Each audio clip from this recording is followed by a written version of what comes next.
There is a growing trend in consumer spending, get this, paying to avoid social interaction. Can't wait to hear why this is the case. Let's bring in friend of the show, Morgan Ward. Welcome back to the show, Morgan.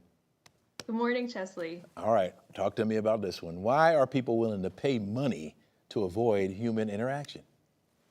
Because human interaction can be exhausting, and also it can be. You're constantly engaging, asking people how they are, and engaging with people you don't know. And then there's other aspects too, like your tipping. So we already talked about how exhausting tipping can be and confusing tipping can be. So when you're doing it yourself, you're generally not tipping. Plus, you have more control over the entire experience. You can decide how fast or slow you go, what payments you use, and you're not being asked extra questions. So people are paying up to 40% more to avoid it. And McDonald's and Panera are adding more self-serve kiosks, so retailers are noticing. The world is becoming more isolated. Now, before I ask another question, are you of the school of isolation, or do you like the social interaction? I'm the isolation school. I think introverts are. I really do. Every experience with someone else is extra energy out. So just limiting those can sometimes just feel like a break. But what are we giving up in the process, Morgan?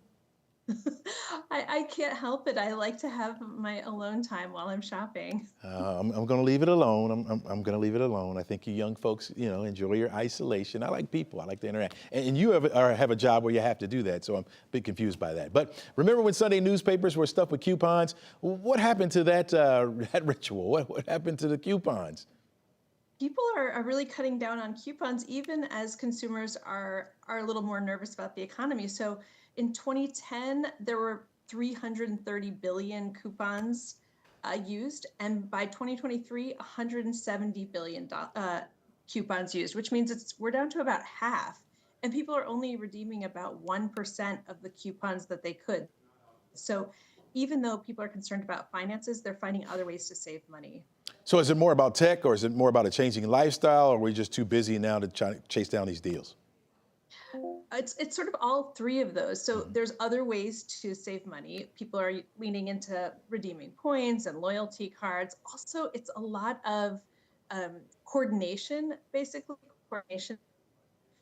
You have to organize it. You have to remember to use the coupons. So people are valuing their time over money savings, especially in Gen Z, which we know. So that's how the changing and the shifting is for saving money as well. Gotcha. All right. Finally, how are brands using scent to tap into memory and emotions in ways that billboards and jingles just can't do anymore?